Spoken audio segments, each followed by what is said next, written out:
Have you ever had the thought of someone breaking into your house and you having no way to protect yourself? Well, if it goes the way the government would like, this soon will not be just a thought, it will be a reality. Today I would like to take some time with you to speak of the popular debate topic of gun control and propose a solution to this so-called problem.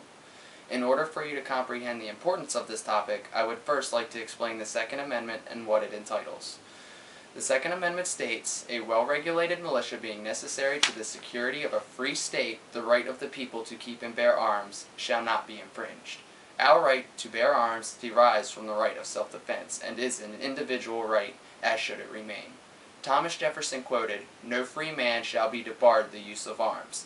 James Madison quoted, "The amendments relate first to private rights." Richard Henry Lee also quoted, "To preserve liberty, it is essential that the whole body of people always possess arms."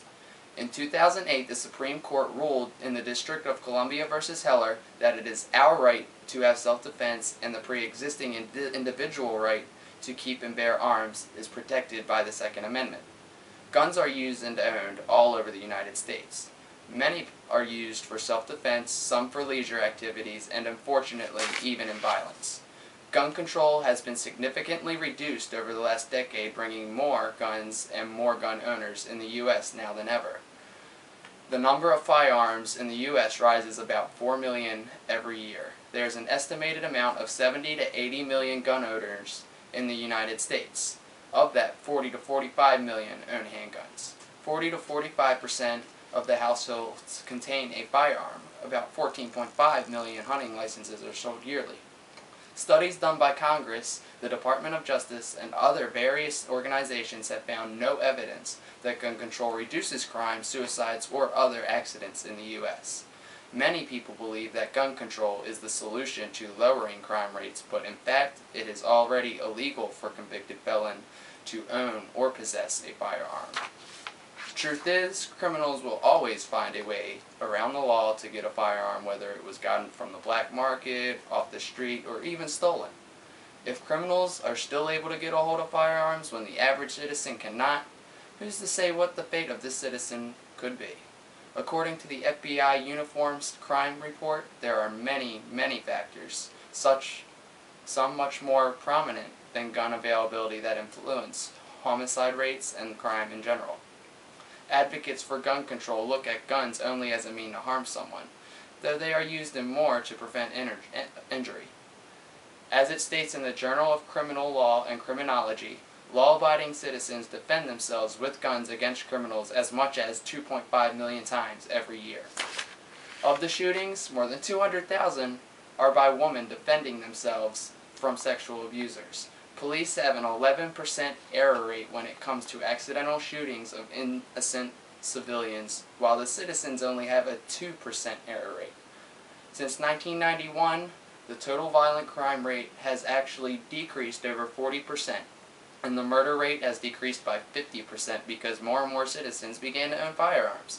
Another interesting fact is that the few states who have passed the concealed carry laws have noticed significant drops in their murder, rape, aggravated assaults, and robbery rates. Problems faced with suicide and other accidents are not just caused by guns. There are many factors to consider when suicide is thought of. Guns are not the only way to do it.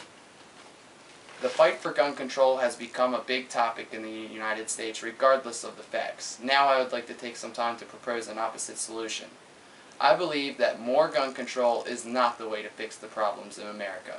If anything, the pre-existing laws need to be enforced, and a few new changes would help also. Before purchasing any firearm, the customer should have a clean record and must take a safety course before purchasing.